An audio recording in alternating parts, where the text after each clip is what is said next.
Let's take it back to 2017, Johor Bahru, Malaysia. This is where we meet Zulfarhan, a 21-year-old local boy, the eldest of 4 kids. He came from a tight-knit, blue-collar Muslim household. Everyone knew him as the quiet type, respectful, disciplined, the kind of guy who didn't make waves. His dad would later talk about how serious Zulfarhan was about his responsibilities, always looking out for his little brothers and sisters. Even as a kid, he had this singular focus. He wanted to serve. Specifically, he had his sights set on the Malaysian Navy. That dream of becoming a naval officer was his North Star. He kept his nose clean, crushed it in school, and never gave his teachers a single reason to complain. His father called him a bright, obedient son who stayed out of trouble. His mom simply called him the pride of the family. So, nobody was shocked when he got his acceptance letter to Malaysia's National Defense University in 2014. He was 18 and ready to go. It was a massive win, not just for him, but for his parents who had scraped and sacrificed to get him there. He enrolled, and right out of the gate, he was excelling. He was on the fast track to a commission in the Royal Malaysian Navy. His family remembers how much he loved that uniform. He'd FaceTime them in full gear, throwing salutes, and showing off the drills he was mastering. He was a mama's boy in the best way possible. He called her every single day, sometimes for no other reason than to just say, "I love you." Fast forward to 2017. Zulfarhan is a third-year cadet. He's 1 year away from graduation, 1 year away from the officer's rank he'd worked his whole life for. Everything was lining up perfectly, but that bright future was about to be destroyed over the most ridiculous thing imaginable: a stolen laptop. In May of 2017, a fellow cadet and dorm mate named Muhammad Akmal realized his computer was gone. Akmal got it into his head that Zulfarhan was the thief. He cornered him, demanding to know where the device was, but Zulfarhan stood his ground and denied taking it. He swore on everything that he was innocent, but he could tell Akmal wasn't buying it, and the tragic reality was, Zulfarhan was telling the truth. He hadn't touched the laptop. Now, a rational person would report the theft to campus security or the police, let the professionals handle the investigation, and settle it legally. That is absolutely not what happened. Akmal decided to play judge, jury, and executioner. Desperate for a culprit, he went to see a bomo, a traditional shaman or healer. This shaman happened to be the father of another cadet, a guy who was about to get very involved in this nightmare. The bomo conducted a ritual prayer meant to reveal the truth through a supernatural vision. Following the ceremony, he claimed the spirits pointed to one person, Zulfarhan. The vision was dead wrong, but that didn't matter. This supernatural confirmation threw gas on the fire. Akmal went from suspicious to enraged, setting the stage for one of the most brutal crimes in Malaysian history. By the night of May 21, 2017, the atmosphere in the dorms was toxic. A mob of cadets, mostly Akmal's inner circle, decided they were going to beat a confession out of Zulfarhan. Akmal gathered a posse of 18 other students. They marched to the dorms, hell-bent on breaking Zulfarhan until he talked. Zulfarhan was just relaxing in his room, minding his own business, when this army of cadets stormed in. They barged through the door, catching him completely off guard. They didn't give him a chance to speak. They grabbed him, physically dragging him out of his own space and hauling him off to room 0305. That room number would become infamous. Once they got him into room 0305, he was a prisoner of his own classmates. Around midnight, the interrogation started. They drilled him relentlessly about the laptop, but Zulfarhan couldn't tell them what he didn't know. By 2:30 in the morning, on May 22nd, the questioning turned into straight-up torture. They bound his hands and feet to the bed frame, leaving him completely defenseless. Then, the beatings began. They pummeled him, screaming at him to confess. Out of the 18 students present, 6 ringleaders took charge of the violence, with Akmal calling the shots. The main aggressors were Muhammad Muzaffar, Muhammad Najib, Muhammad Azhar, Muhammad Sobri, and Abdul Hakim. They lashed him with belts, whipped him with rubber hoses, and thrashed him with clothes hangers. Through all the pain, Zulfarhan stuck to his story. He begged them to believe him, screaming that he didn't steal anything, but nobody was listening. When the beatings didn't produce the laptop, the torture escalated. The fact that he wouldn't confess just made this group of sadists more frustrated. They decided they needed something worse, something that would inflict enough agony to break him completely. They grabbed a steam iron, What happened next is the stuff of nightmares. One of the cadets plugged the iron into the wall, cranked it up, and waited for the metal plate to get searing hot. We're talking about heat that blisters skin on contact. Then, they took turns pressing that scorching metal against Zulfarhan's bare flesh over and over again. They were calculated about it, too. They burned almost his entire body, but deliberately avoided his face and the backs of his hands. They wanted to make sure that if he put on a long-sleeve uniform, the injuries would be hidden. From 4:45 in the morning and continuing for hours, they burned him approximately 90 times. Chest, back, stomach, ribs, arms, shoulders, even his legs and ankles. Nothing was spared. They targeted the most sensitive parts of the human body, specifically burning his buttocks and genitals, holding the hot iron down on those spots for extended periods. One of the attackers later admitted that when he pressed the iron against Zulfarhan's inner thigh, the victim jerked his leg back and begged, "Please, don't." The attacker just kept going. Muhammad Akmal later confessed to pressing the iron directly into the sole of Zulfarhan's foot. The damage was so catastrophic that raw muscle was exposed. Skin trauma this severe sends the body into shock. It can kill you even with the best medical care. As the sun came up on May 22nd, the six finally stopped. Zulfarhan was in such bad shape, he couldn't even stand. He had survived the unsurvivable, and through hours of hell, he never admitted to a crime he didn't commit. In the cold light of day, the group started to panic, not because they felt guilty, but because they were scared of getting caught. Their only concern was saving their own skins, so instead of helping him, they hatched a plan to cover it up and keep the authorities in the dark. They didn't take him to the ER. They hid him in the dorms for days, doing the bare minimum to keep him breathing while blocking him from getting real medical help.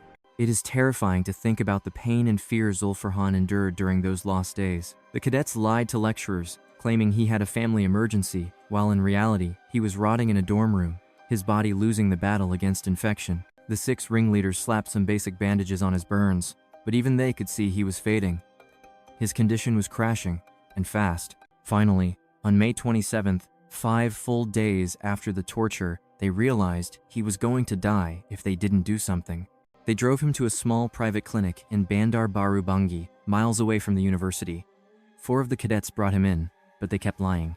They looked the doctor in the eye and said Zulfarhan had been injured by an explosion during a training exercise. It was a cover story designed to dodge accountability, and they forced Zulfarhan to play along or face the consequences. But the doctor wasn't stupid. Before he even touched the wounds, he knew this young man was in critical condition. He was burning up with fever and invisible agony. The physician adamantly recommended an immediate transfer to the emergency room, but Zulfarhan refused to go. He was paralyzed by fear, terrified by his attacker's threats of severe repercussions if he dared to seek professional help. Doing what he could, the doctor sterilized and dressed the open wounds, pleading with the accompanying friends to get him to a hospital as fast as humanly possible. The 4 cadets promised they would, but it was a lie.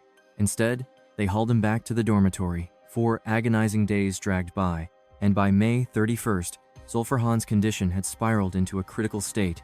He was now clearly knocking on death's door. In a panic, 2 of the cadets dragged him back to the same private clinic. The doctor, seeing him for the second time, was absolutely floored that his previous instructions to go to the hospital had been ignored. Once again, the doctor bandaged what he could and demanded they go to the emergency room right that second, but the window for survival had already closed. The very next day, June 1st, 2017, Zulfarhan's torture finally ended. That evening, while tucked away in the dorm room to hide his condition, his body began to undergo systemic failure. Around 10 at night, his body went rigid, prompting one of the cadets to finally dial emergency services. Paramedics arrived on the scene rapidly, but it was too late. Zulfarhan was pronounced dead shortly after their arrival. He passed away exactly 10 days after the torture began. 10 full days of hell. When the hospital staff examined the corpse, they immediately knew this was no training mishap. The signs of foul play were undeniable. His remains bore the unmistakable signature of torture, covered in distinct burn patterns, heavy bruising, and massive swelling.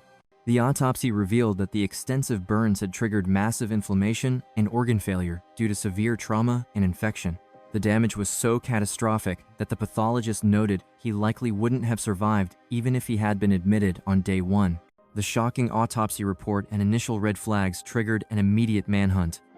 As the news broke, it sent ripples of horror throughout the entire nation. On the same day Zulfarhan died, police swept in and detained a large group of students to begin their inquiries. Shortly after the tragedy, the young cadet was buried in his hometown. His parents, who had sacrificed everything to support his ambitions, were left to process a grief no parent should ever know. Their devastation only deepened when they learned the brutal details of how their son had been taken from them. In the days that followed, authorities arrested 36 university students. These detainees were suspected of either participating in the violence or harboring knowledge of the crime. Over the subsequent 2 weeks, investigators whittled down the list of suspects.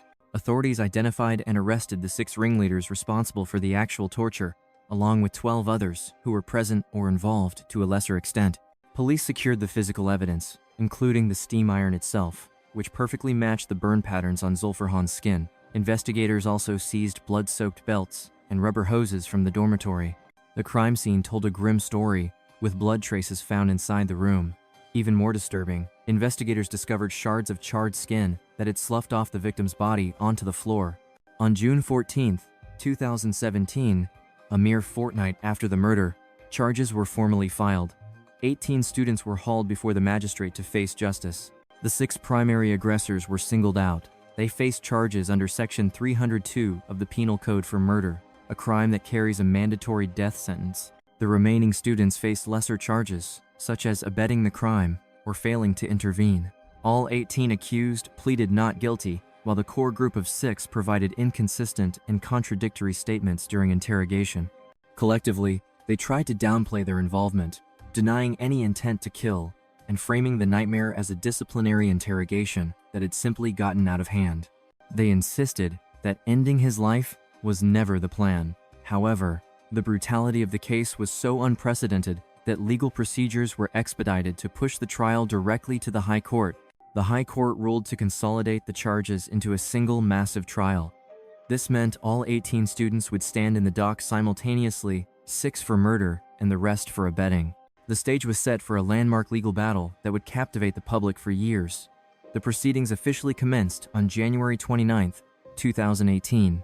Throughout the trial, the prosecution summoned 29 witnesses to recount the harrowing details of the incident.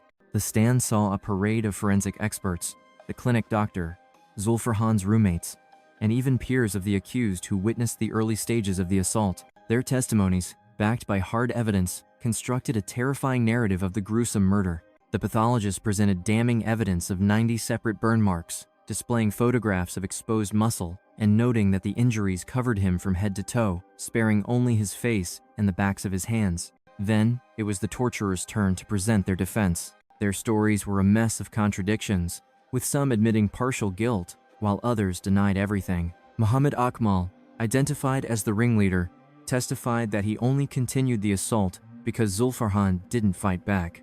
Most of the others attempted to paint themselves as mere bystanders, pointing fingers at one another. As the trial dragged on, it became obvious that self-preservation was their only strategy. Yet, no defense could explain away the reality. A group of men had bound Zulfarhan, tortured him collectively, and deliberately withheld medical attention. The courtroom became a chamber of horrors as the truth unfolded. Zulfarhan's mother, a daily presence in the gallery, collapsed in tears, hearing the graphic descriptions of her son's agony, details no mother should ever have to endure. After kicking off in 2018, the trial spanned years of hearings and exhausting testimony, with the defense finally resting its case in April of 2021. On November 2, 2021, the judge handed down the verdict while the nation held its breath. He found the 6 main attackers guilty, but not of murder.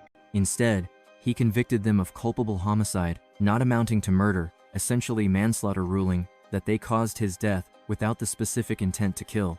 The judge argued that while the prosecution proved the 6 men injured Zulfarhan, knowing it could be fatal, they failed to prove a premeditated plan to commit murder. Consequently, the 6 were sentenced to 18 years in prison. The court also found 12 other students guilty of voluntarily causing hurt to force a confession, handing them a lighter sentence of 3 years each. In his rationale, the judge noted that the autopsy could not pinpoint a single specific injury as the absolute cause of death. Because he died from the cumulative effect of many injuries rather than one fatal blow, the judge introduced reasonable doubt regarding intent, classifying it as a brutal hazing ritual gone wrong rather than cold-blooded murder. Zulfarhan's family was furious. They had lost their son, endured years of a grueling trial, and now watched the killers walk away with what felt like a slap on the wrist. They had sat through testimony describing how their boy was bound, burned, and left to rot, only to feel abandoned by the justice system in the end. But the legal battle wasn't over. The prosecution was equally dissatisfied with the ruling, believing the punishment was far too lenient for such a crime. The very next day, they filed an appeal to overturn the culpable homicide verdict and reinstate the original murder charges. They argued that the prolonged, horrific nature of the torture was enough to infer lethal intent. Tragically, for the family, they had to endure another 3-year wait for the appellate court to review the case. On June 23, 2024, a 3-judge panel released a scathing 93-page ruling describing the torture as an act of rare and extreme inhumanity. They overturned the lower court's decision, convicting the 6 men under Section 302, reinstating the murder charge. The 6 ringleaders were hit with the ultimate penalty, death by hanging, while the remaining 12 accomplices saw their prison sentences bumped up from 3 years to 4. The judge didn't hold back, labeling the case one of the rarest of the rare and condemning the sheer brutality that posed a grave threat to the public. He made it clear, the court had zero tolerance for such savagery. Turning his gaze to the grieving family, he stated that no parent should ever have to receive their child's broken body in such a devastating state. Overcome with relief, the parents reportedly broke down in the courtroom, weeping openly. For them, it felt like vindication at last. Stepping outside to face the press, Zulfarhan's father expressed his deepest gratitude to every Malaysian who had kept them in their prayers. His mother, however, stood silently beside her husband, both looking like hollow shells of the people they once were. She would later confess that she had simply run out of tears a long time ago. When the Court of Appeals handed down the death sentences, the 6 convicts reportedly sobbed in the dock, yet not once did they offer a direct apology to the victims' parents, not during the trial, and not after. Not one of them stepped up to say sorry, the father remarked bitterly. They couldn't even look us in the eye to explain why. They only cry now because they see death staring them in the face. I wish I could tell you the story ended there, but the legal battle dragged on. The 6 men played their final card, appealing to the federal court, and the family's burden grew heavier. That fleeting sense of closure was ripped away. The final hearing stretched from late 2024 into early 2025, with the ultimate verdict delivered on February 28, 2025. In a crushing reversal, the court set aside the death penalty. They reverted to the original conviction of culpable homicide, not amounting to murder, ruling that the intent to kill hadn't been proven beyond a doubt. The 18-year prison terms were reinstated for all 6 men. After 8 agonizing years, Zulfarhan's parents found themselves right back at square one, and this time, there were no more appeals to file. Through it all, the killers remained silent. Yet, Zulfarhan's tragedy left a deep mark on the nation, forcing a hard look at the toxic culture of bullying in Malaysia. He became a martyr for change, and his story ignited a conversation that continues today. In an act of incredible grace, Zulfarhan's mother eventually announced that she had forgiven the men who took her son. She told reporters she prays they find redemption, though she struggles daily to comprehend their cruelty. Her forgiveness, she clarified, was a necessary step for her own survival, not because the killers deserved it. Yet, despite her public mercy, the 6 men have maintained their silence to this very day. They have never reached out, never sent a note, and never apologized for the torture they inflicted over those 10 agonizing days.